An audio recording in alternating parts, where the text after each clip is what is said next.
아는 기자, 정치부 김민지 기자와 좀 살펴보겠습니다. 역사 이념 논란이 갑자기 불붙었어요. 네. 정율성 기념공원 사업이 그 시작이 됐습니다. 광주시가 48억 원을 들여서 조성하려는 이 사업을 박민식 국가보훈부 장관이 강하게 막아서면서 시작이 됐습니다.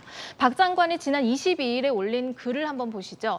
북한 정부 수립에 기여하고 조선인민군 행진가를 만들고 공산군 응원대장이었던 사람이라면서 정율성을 독립유공자로 인정할 수 없다고 했는데요. 사흘 뒤 윤석열 대통령은 국민통합위원회 회의에서 박 장관에게 힘을 실어줬습니다. 비공개 회의 때 어떤 공산주의자에 대해서 지자체가 추모공원을 만든다는데 이게 사회통합과 관용에 부합하는 게 아니다라고요. 네, 그런데 또 홍범도 장군 얘기는 갑자기 왜 나온 거예요?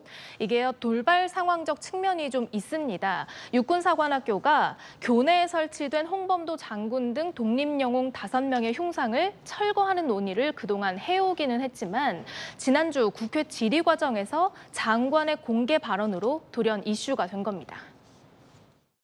육군사관학교 그러면 장교의 요람인데 공산주의 경력이 있는 사람이 있어야 되느냐 하는 그런 문제가 제기되어서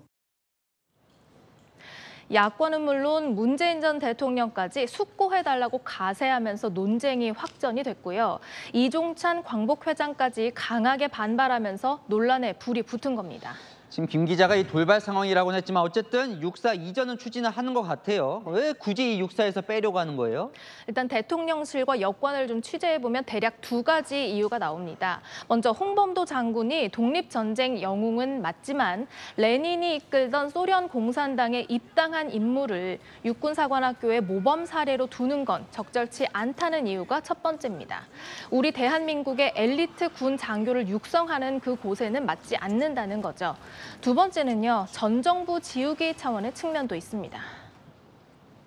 홍범도 장군의 유해를 드디어 국내로 모셔올 수 있게 되었습니다.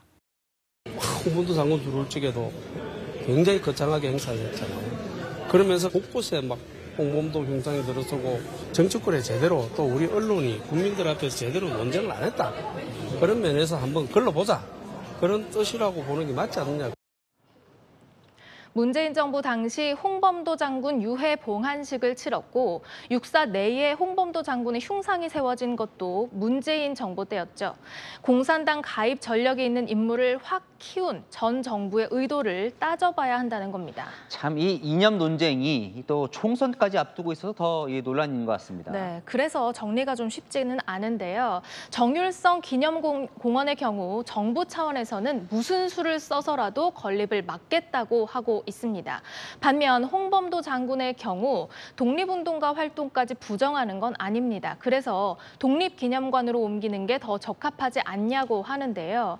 철거든 이전이든 국민 모두가 아는 독립운동가를 홀대하는 모습처럼 비춰져서 국민의힘, 그러니까 여당은 상당히 부담스러워하고 있습니다. 대통령과 막역한 사이인 이종찬 광복회장도 절대 반대를 외치고 있어서 정부의 부담도 큰 상황입니다. 이 틈을 노려 야권은 을사오적 흉상도 세울 거냐면서 친일 프레임을 들고 나와 공격 중이거든요. 정부는 시간을 갖고 최종 결론을 내겠다는 입장인데 이념 논란 당분간 계속될 것으로 보입니다. 네, 잘 들었습니다. 아는 기자 김민지 기자였습니다.